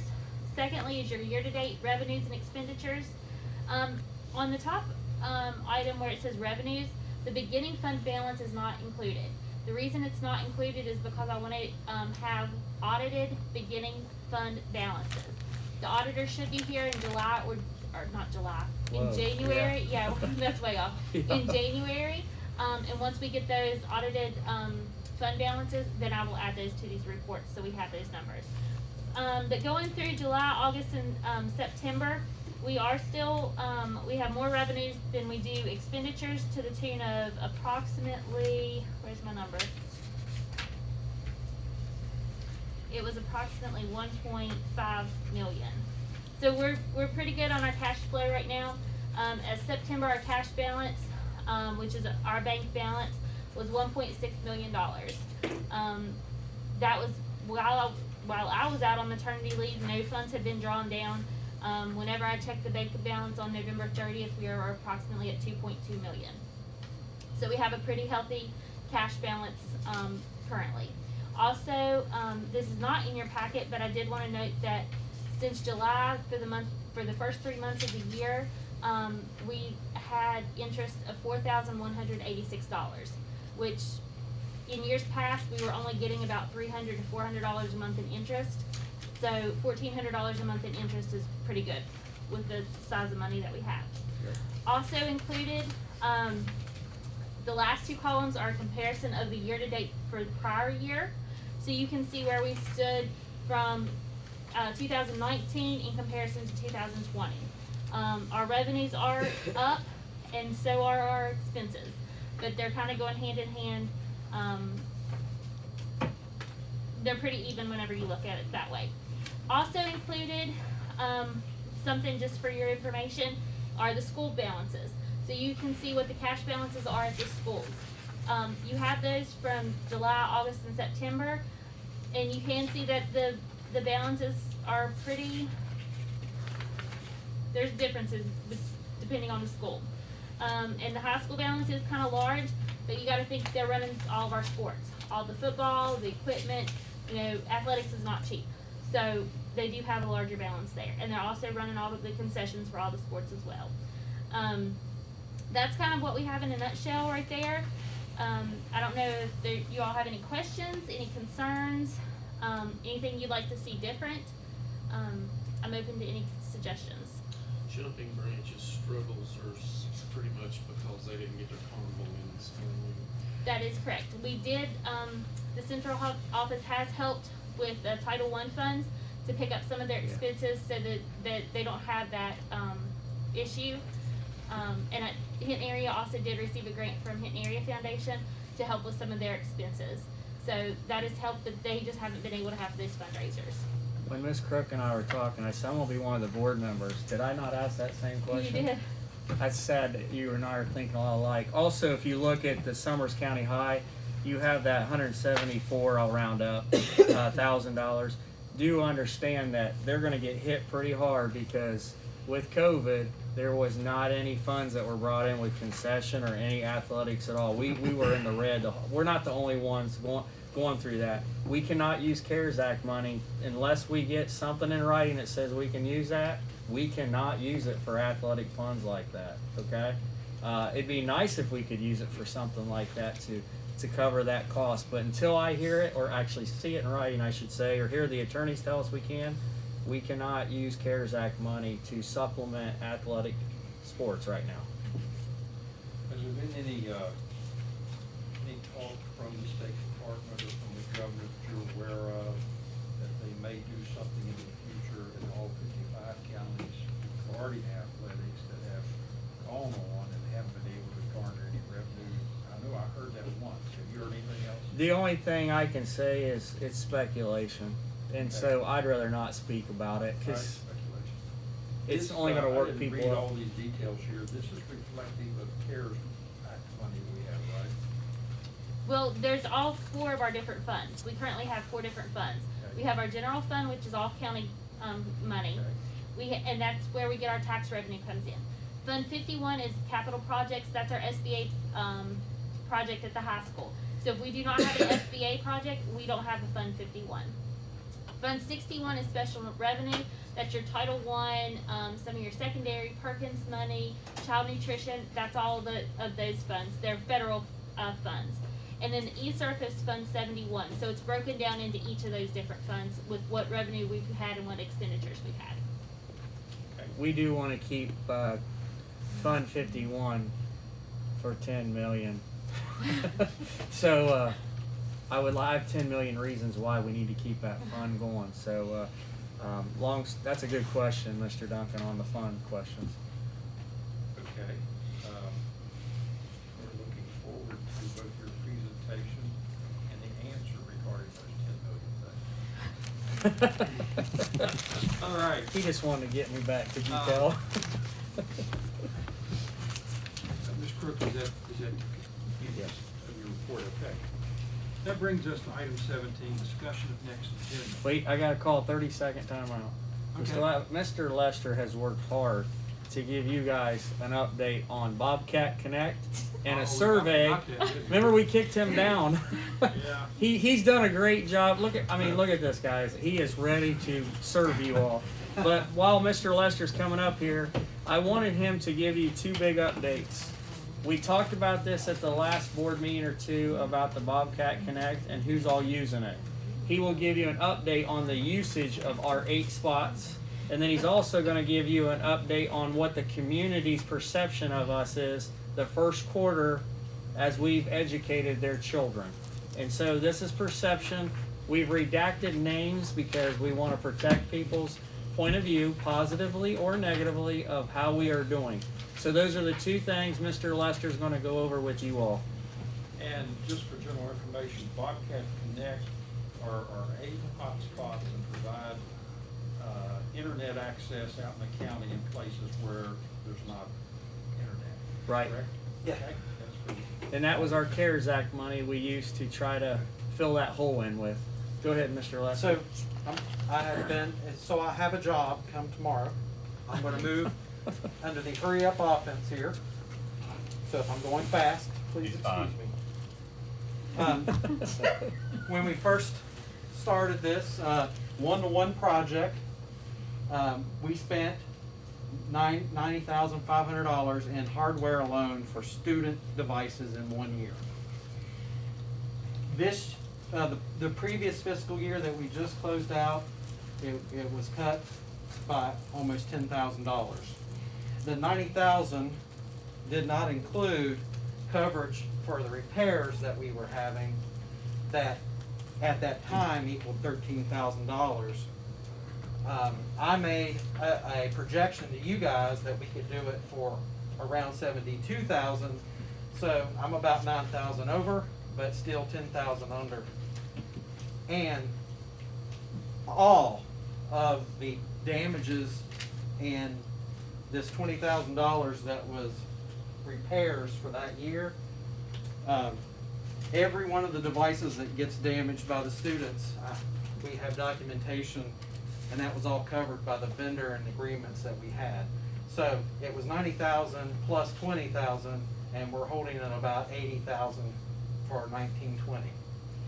So if you guys hadn't have taken a chance on that, we would be in real trouble right now with our COVID and everybody taking devices home.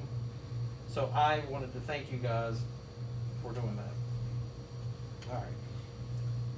Survey that you have in your hand, there is, for stuff that you see other and comments, only part of the questions are here. I'm not going to show all of them on the board, but there is, I can provide you an electronic form of all the comments that the people provided. I can send that out to your emails tomorrow. But that is not in here for the presentation purposes, but I'm happy to share that with you. 274 responses, and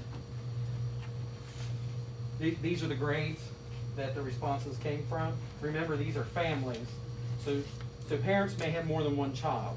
So when you say 274 responses, it doesn't really mean 274 children. It could be substantially more than that.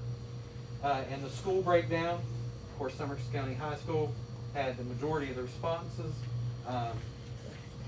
But I do have to say that we did get good responses from people. And if you consider it's families, and you had 26 responses from Jumping Branch, you know, you could have well been in the 50% of families responded there.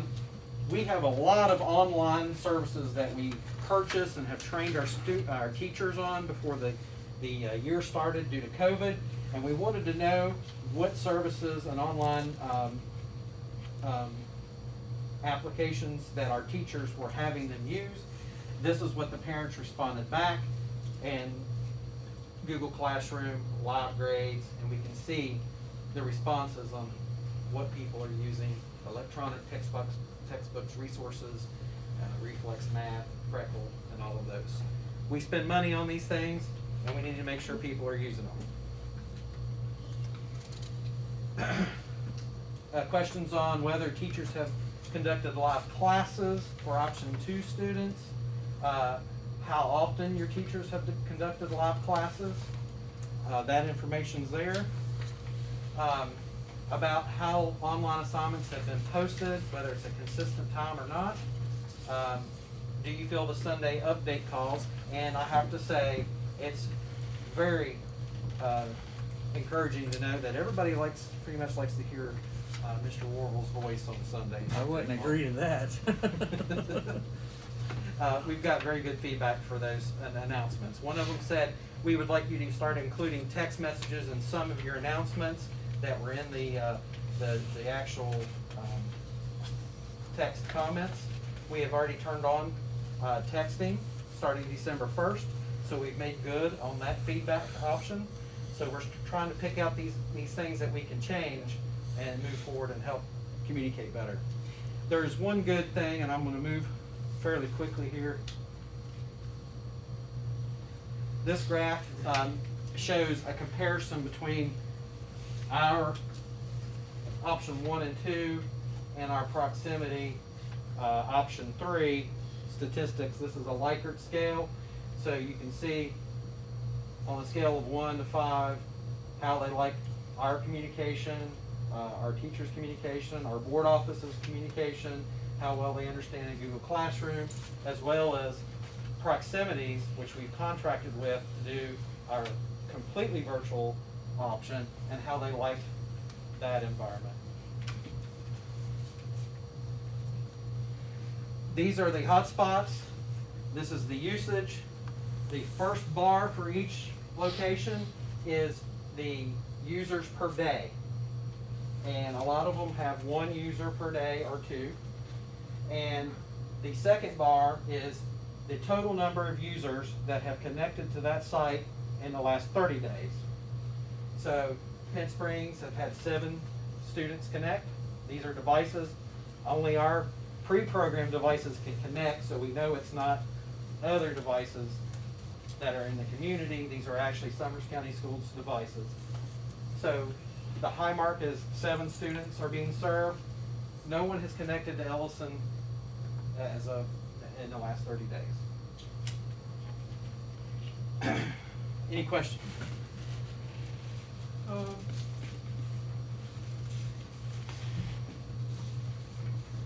doesn't seem like a lot of people have used it in 30 days. Do we have data that indicates numbers of people in that area who probably need to be using it or who are not using it? What I'm getting as far as feedback, and there may be parents as well in here that could provide some better answers to this, and the principals, but the little bit of feedback I'm getting on it is, for instance, there's one at Upland, up on Elton Knob. There's a family that is some distance away from that. It's still not convenient to go and sit in the parking lot for an extended amount of time. And that is generally why they don't use it as much. I will say 7 people on certain sites, 6 on another, Forest Hill 6. This has ticked up a little bit, and the amount of data that we're passing, if you look, the last bar in each one is gigabytes of data. So when you're passing almost 3 gigs of data, that's a substantial amount. So it is being used heavily by those small number of people. So that is what you're getting for that investment. But remember, once this thing's over, and I hope COVID's over soon, these are ready, all the cabling and everything's ready to be put in the transportation for buses. So they'll be able to get on their devices on the buses. Well,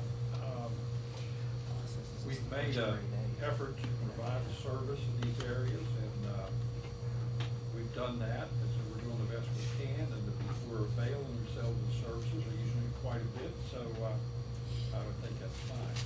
We can keep giving you updates on this, because if that's the first 30 days, plus I know when we talk to the principals, one thing, if you don't mind, I'm going to have Dr. Green explain one thing that's helped out with maybe more usage. I think this is good information for you all to hear, so go ahead and tell them. Well, as Mr. Lester pointed out, the convenience is Okay. the convenience is an issue, and we've been having a lot of meetings with the students that are struggling to turn things in, and we've said, well, there are the hot spots all over the county, and they said, well, we can't get to them. So when the principals got the data, the 4 of us at the high school got together and talked about the issue of some teachers are posting assignments on various days of the week, and consistency was a problem.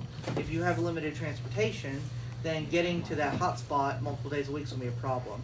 So we met as a joint leadership team of the high school and middle school, and we decided that all new assignments and materials to complete those assignments will be posted by 4 p.m. on Monday.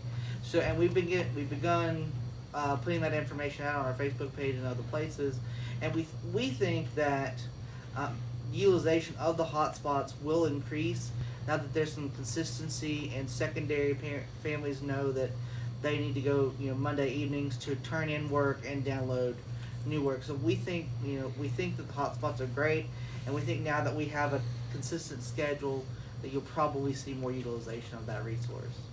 Okay, that's good to know.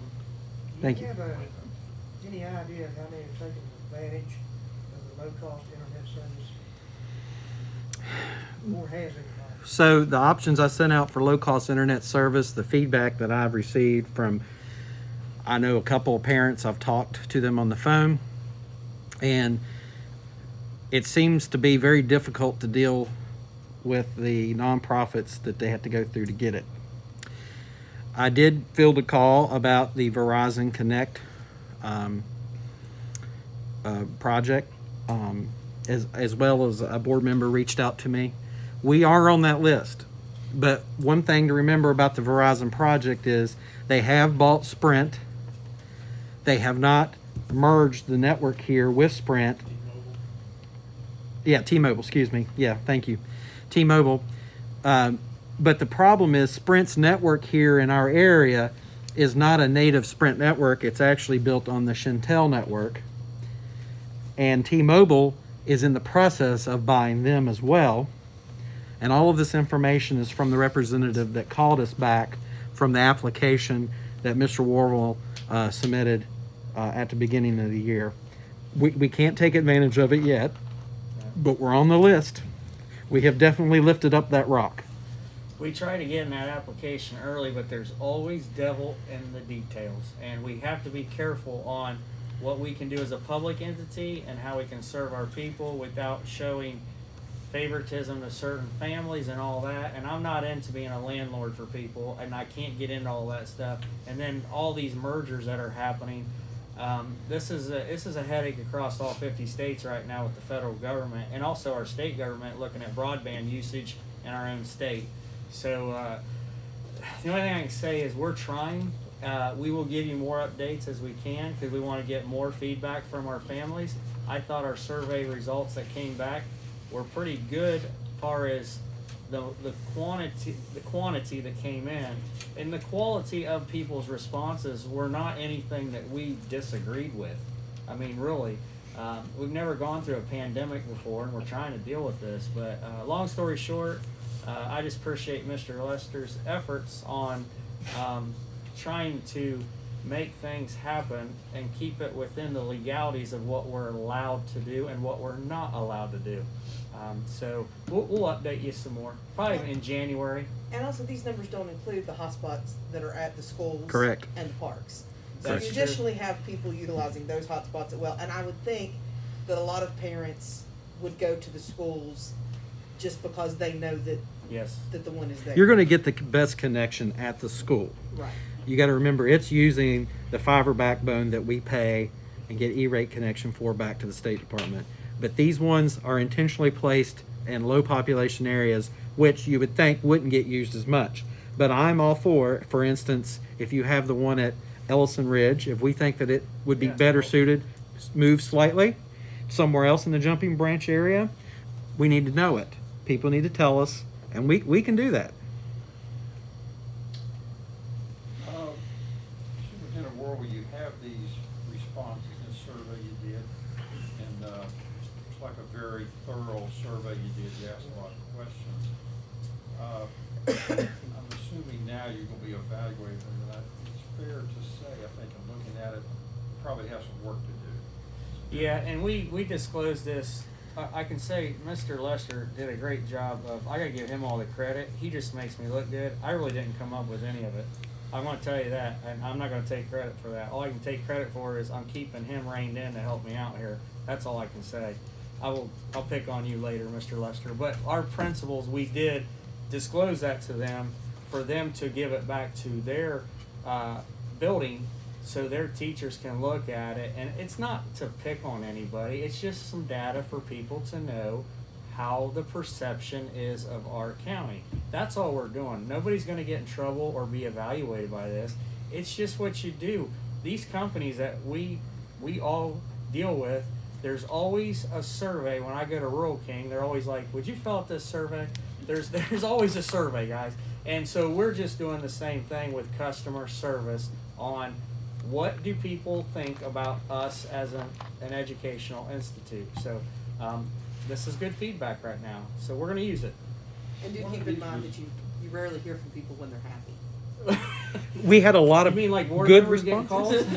I mean, a lot of happy people responded. Yeah. But it's rare, yeah. You always know when they're mad. Yeah, yeah.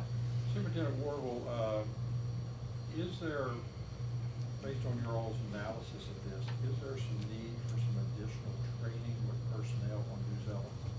I think that is being done right now. We have 3 tips that, and one is here that she does an excellent job. I'm not saying that because she's sitting here, but since she is here, I will say Miss Schaefer and the Smiths are good liaisons to make sure people get some support with technology. So if anybody needs any help or guidance, there are teachers in the building that gravitate to this and run with it. We are trying to get those people to take the bull by the horns and kind of help others out the best you can. And there's a lot of people who it scares them because this is not their thing. And that's okay. We're not here to punish anybody. We're just trying to work with them and help them out. So it's there. Okay. But yeah, it still needs growth. We need some growth there. Okay, are we ready for item 17? Yes, sir, I'm done. Discussion next agenda. Any board members have anything that you want to add or ask for the next meeting? And the next meeting is what date? 17th. 17th, 6 o'clock here, 17th of December. Any agenda items anybody would be interested in putting forth at this time? I'd like to have a short report on the electrical program, since that's one of our newest Okay. CTE programs. Kind of like what they did today? Similar to what they did, the It carpenter? doesn't have to be anything that elaborate. Yeah. I'd like to know how many students is enrolled. But they set the bar high.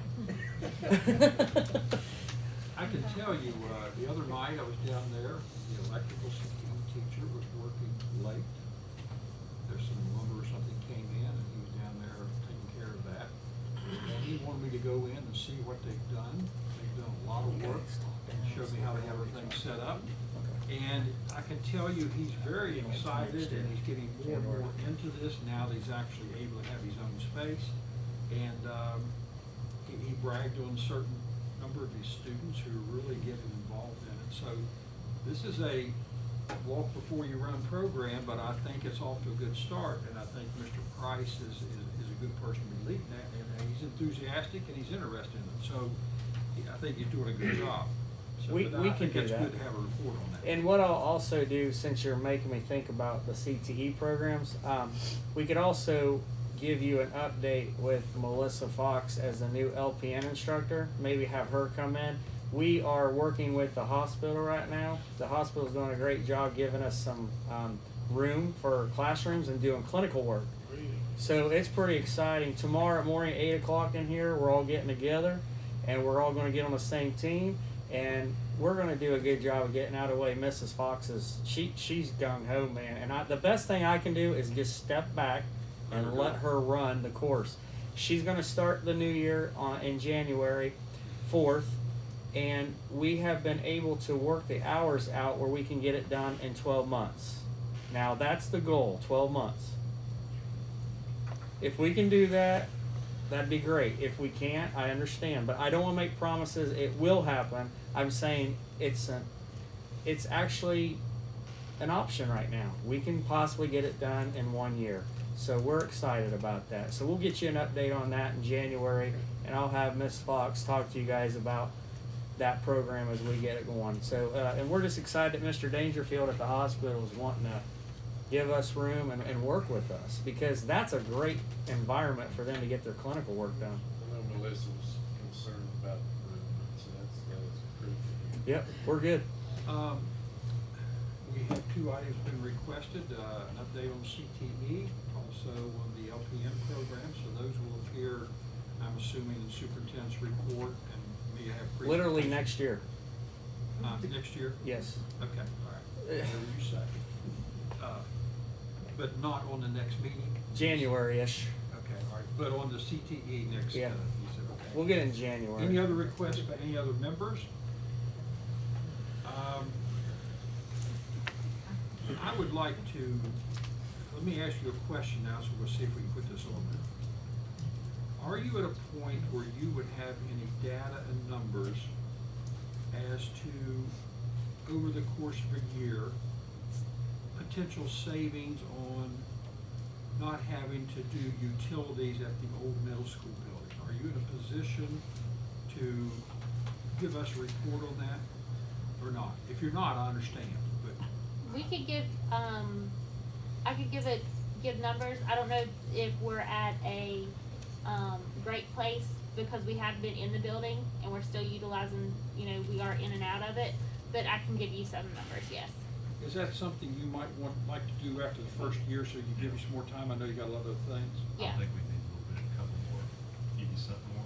Probably be better to wait, reflective, accurate on probably that. be better to wait till February, March, because That's technically, it's kinda hard to know, we haven't gone through the cold months yet either, so it's not that we don't wanna do it, it's just, That's okay. do you want real data? I just brought that up. Can't shut it off. No. Perhaps, No. But we can do that for end of you. March or 1st of April, you'll plan to make us a presentation. Could we do on it. this? I'll ask this question. Would it be all right the next time we do a CSBO superintendent update on finances? Could we just add that to it? Yeah, you could do Would that as be an okay? addendum. That'll be fine. Okay, let's just do that. At this time, I want to announce a call for a special meeting on December 22nd at 10 a.m. And this is necessary in order to do a ratification, or to discuss and possibly ratify the 10-year plan that we looked at. I think it was in July under you, wasn't it? Yes, of Okay. the CFP. So, Yep. and you and I have talked about this, and Superintendent Warble needs this meeting. It's, be a special call meeting for December 22nd, 10 a.m. We do not anticipate that it'll be very long at all, just a few minutes. Is that a fair analysis or presentation, Superintendent? Yeah, just from 2020 to 2030, real quick update. You guys have a lot of that already, but it's just a ratification of what you all did in July. And we verified this and confirmed this with Howard Super, and so we'll do that, and we don't need a motion on it. As chair, I can call a special meeting. Everybody okay? Yeah. And we'll make that meeting hopefully be very short. So Superintendent Warble, we've already talked about the agenda items, so you can post that, get that on there as soon as possible.